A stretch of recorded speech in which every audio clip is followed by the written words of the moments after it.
berada di Balai Taman Nasional Berbak dan Sembilan. Selanjutnya kami akan memperkenalkan diri. Perkenalkan, nama saya Randy Nicholas Revanza selaku ketua di kelompok kita. Perkenalkan, nama saya Tiva Astuti selaku sekretaris di kelompok ini. Nama saya Fajar Ramadan selaku anggota di kelompok ini. Perkenalkan, nama saya Rizky Nanda Pratama dan selaku anggota di kelompok ini. Perkenalkan, nama saya Rahmanisa Ali, saya selaku anggota di kelompok ini. Baiklah, sekian video perkenalan dari kami. Selamat menikmati video yang akan kami tayangkan.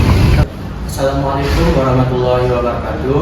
Perkenalkan, kami dari kelompok 1 tugas ekonomi dengan tema akuntansi keuangan organisasi pemerintah atau swasta.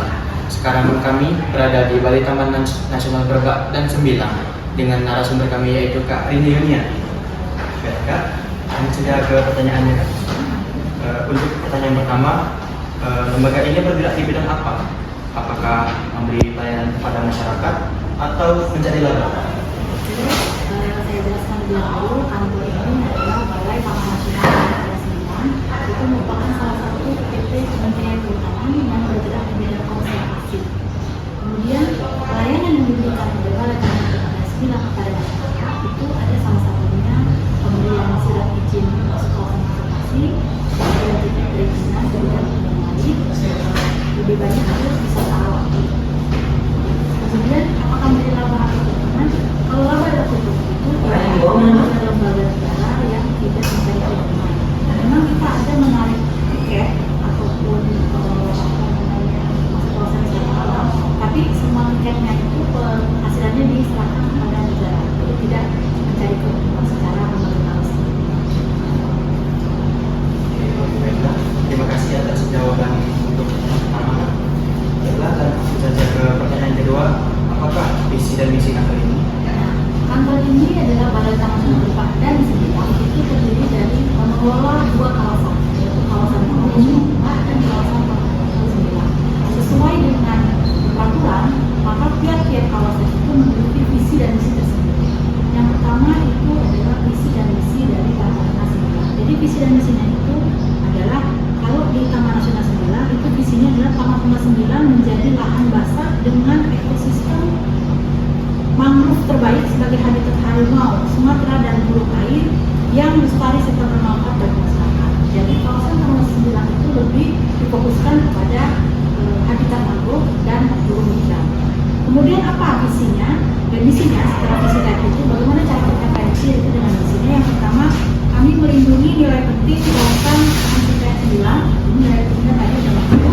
Kemudian yang kedua, meningkatkan legitimasi kawasan dan ini kawasan itu sudah tertentukan dengan peraturan perundang-undangan dan diakui oleh seluruh masyarakat. Yang ketiga itu mengoptimalkan peran para pihak dalam pengolahan kolaborasi kerjasama dan kemitraan. Kemudian tadi sudah saya sampaikan bahwasanya selain Taman Nasional Sembilan, karena kita ada 2 taman nasional, maka satu lagi adalah Taman Nasional Berbak. Nah, untuk visi pengolahan Taman Nasional Berbak itu adalah Berbak sebagai ekosistem lahan basah yang secara ekologi berfungsi dengan baik sebagai habitat harimau Sumatera, tapir Asia, dan burung air. Jadi ada perbedaan kalau tadi di Taman Nasional Sembilan itu mangrove dan burung ikan, sedangkan di Taman Nasional Berbak itu adalah ekosistem lahan basahnya gambut dan ekosistem lahan basah secara keseluruhan. Kemudian ada satwa yang paling penting yaitu satwa harimau, tapir Asia, dan burung air. Dia lahan basah maka dia ada. Bagaimana pencapaian misi tadi itu dengan melakukan misi pengelolaannya? Yang pertama, melindungi dan meningkatkan kualitas ekosistem lahan basah kawasan Taman Berbak. Yang kedua, mempertahankan populasi harimau Sumatera di kawasan Sumatera. Yang ketiga, meningkatkan ketersediaan data dan informasi terkait dengan tapir Asia. Kemudian yang keempat, meningkatkan ketersediaan data dan informasi terkait dengan burung air. Itu adalah visi dan misi yang ada di kawasan Taman Berbak dan di kawasan Taman Nasional. Oke, baik, terima kasih atas jawabannya. Lalu, apakah kami boleh mengambil foto visi dan misi tersebut? Nah, memang visi dan misi kami ini tidak dipampangkan dalam secara display seperti itu. Jadi visi dan misi ini sudah tercantum di dalam rencana pengolahan jangka panjang atau PJP. Ini biasanya karena zamannya sekarang kan sudah ini ya, sudah aplikasi teknologi, jadi bisa langsung dilihat di website kami. Kebetulan website kami sekarang sedang down karena ada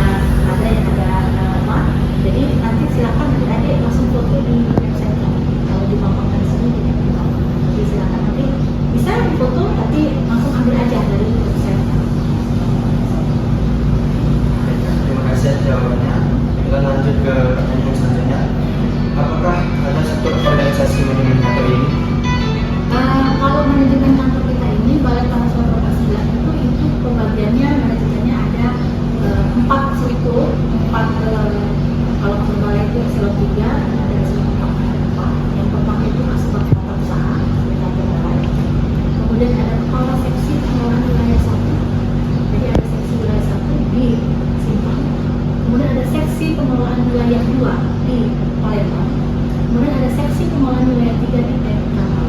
Jadi tadi adalah pembagian seksi wilayah dan tata usaha. Nah, di tata usaha itu ada pembagian lagi pokja namanya.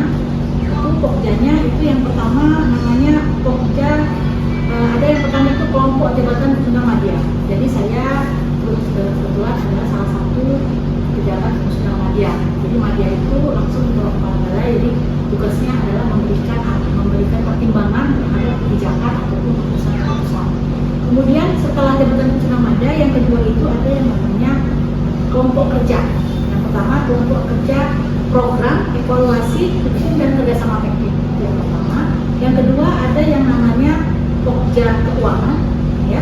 Kemudian ada pokja sumber daya manusia (SDM), ya. Kemudian ada namanya pokja organisasi dan pelaksana. Jadi itu pokja yang ada kelompok kerja yang ada di bawah perusahaan.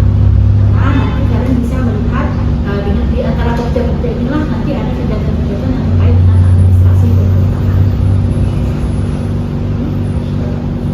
Baik, terima kasih atas jawabannya. Lalu, apakah kami boleh mengambil foto struktur tersebut? Sama dengan yang tadi kami sampaikan, maksudnya itu tercantum dalam website dari BPJP, jadi silakan aja di sana. Nah, itu memang sudah tercantum di situ. Oke, baik Mbak. Terima kasih telah menjawab pertanyaannya. Untuk pertanyaan selanjutnya akan ditanyakan oleh rekan saya. Baik, terima kasih. Pertanyaan selanjutnya, berapa orang semua karyawan atau pegawai yang ada dalam kantor ini? Karena kantor ini tadi saya sampaikan itu terletak di beberapa wilayah, ya, ada di dua provinsi malahan, di provinsi Jambi dan provinsi Sumatera Selatan, maka total semua pegawai itu ada 130 orang. Terima kasih, Pak. Pertanyaan selanjutnya, apakah ada pembagian bidang-bidang manajemen dalam menjalankan tugas di kantor ini? Tadi sudah saya jelaskan di awal, untuk di kantor ini tadi, khusus di bagian tata usaha tadi ada satu jabatan Musda Madya, ya. Kemudian tadi ada pokja keuangan, ada pokja SDM, kemudian ada pokja perencanaan, evaluasi, hukum dan kerjasama teknis. Kemudian yang terakhir itu ada pokja organisasi dan tata usaha, jadi pengaturan manajemen ataupun pengaturan-pengaturan yang ada di. Lanjut ke pertanyaan selanjutnya, apakah ada bidang keuangan atau bendahara di kantor ini? Iya, jadi kita punya dua bendahara, yang satu bendahara penerimaan namanya, satu bendahara keuangan. Ya, penerimaan itu jadi kita kan punya sumber-sumber penerimaan, salah satu penerimaan dari pajak. Kalau bendahara keuangan ya terkait anggaran dan baik nasional maupun nasional. Tugas bagian keuangan itu apa saja? Apakah kami boleh melihat keuangan di bidang keuangan itu? Ya, tadi mungkin sekilas sudah saya sebutkan ya, jadi antara lain itu tugasnya. Jadi sebenarnya keuangan itu bukan berbendahara, ada lagi personal yang lain. Nah, tugasnya di keuangan itu antara lain menyelesaikan tagihan. Jadi kalau pelaksanaan anggaran, pelaksanaan kegiatan itu kan ada bukan anggarannya, terus diselesaikan tagihannya oleh bidang keuangan.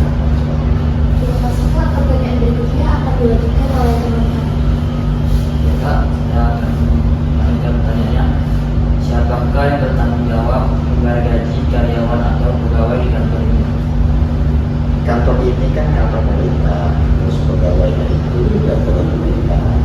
Jadi mal atau gajinya itu dibayarkan oleh pemerintah. Saya akan menegakkan pertanyaannya. Dari manakah gaji tersebut diperoleh? Kalau sumber dananya tentunya dari APBN, anggaran pendapatan dan belanja negara. Saya meminta. Apakah ada sistem pembukuan dan pertanggungjawaban keuangan yang dilakukan oleh kantor ini? Pasti ya, karena kita mengelola anggaran yang bersumber dari APBN. presiden itu harus mempunyai sistem pembukuan, dan itu didasarkan pada standar akuntansi pemerintah dan peraturan yang berlaku. Terima kasih. Pertanyaan selanjutnya akan dilanjutkan oleh Bagaimana prosedur pelaporan keuangan yang dilakukan oleh kantor ini? Prosedur pelaporannya itu berjenjang. Jadi kita ini kan merupakan unit pelaksanaan teknis dari Direktorat Jenderal. Jadi kita melaporkan ke Direktorat Jenderal itu sebagai salah satu, nanti salah satu ke kementerian. Jadi Pak, saya akan lanjutkan. Apakah ada pemeriksaan laporan keuangan, monitoring, dan evaluasi kinerja pegawai di kantor ini? Ada, itu beda-beda ya. Kalau laporan keuangan itu ada yang internal, ada yang eksternal. Internal itu kita punya namanya aktif, kemudian yang eksternal itu biasanya diperiksa oleh BPK. Dan kalau evaluasi kinerja itu ada dari Biro Kepegawaian. Baik, siapa saja yang bertugas memeriksa laporan keuangan di kantor? Ya, kita tadi sudah sebutkan juga, itu petugasnya ada namanya aktif, ada juga auditor dan pemeriksa dari Direktorat dan BPK. Baik, terima kasih. Apakah boleh kami melihat contoh laporan keuangan yang Boleh. sudah telah dilakukan? Ya, boleh. Nanti ya setelah acaranya. Terima kasih atas jawabannya. Pertanyaan selanjutnya akan dilanjutkan oleh rekan saya. Baik Kak, apakah ada manfaat dari laporan keuangan dan evaluasi yang dibuat oleh kantor ini? Kalau boleh tahu apa saja manfaatnya?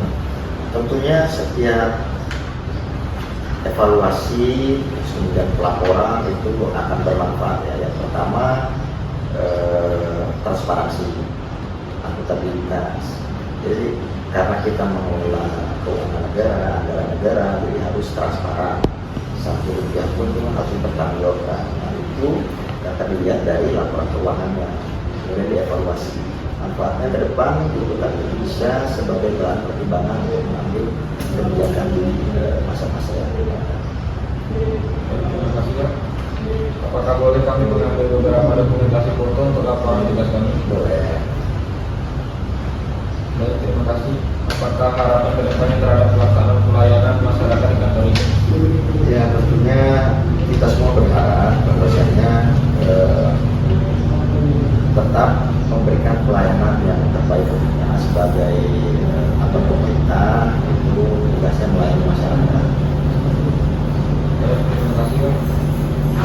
Nah, terima kasih ini semua pertanyaan dari kelompok kami. Terima kasih kepada Kak Widianto selaku narasumber kedua yang menjawab pertanyaan dari kelompok kami. Baiklah, sekian terima kasih. Wassalamualaikum warahmatullahi wabarakatuh.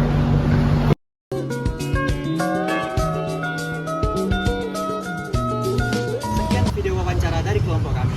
Terima kasih kepada kakak-kakak yang telah menonton video dari kami. Sekian dari kami. Ngapain kita? Belajar dan bersenang-senang. Wassalamualaikum warahmatullahi wabarakatuh.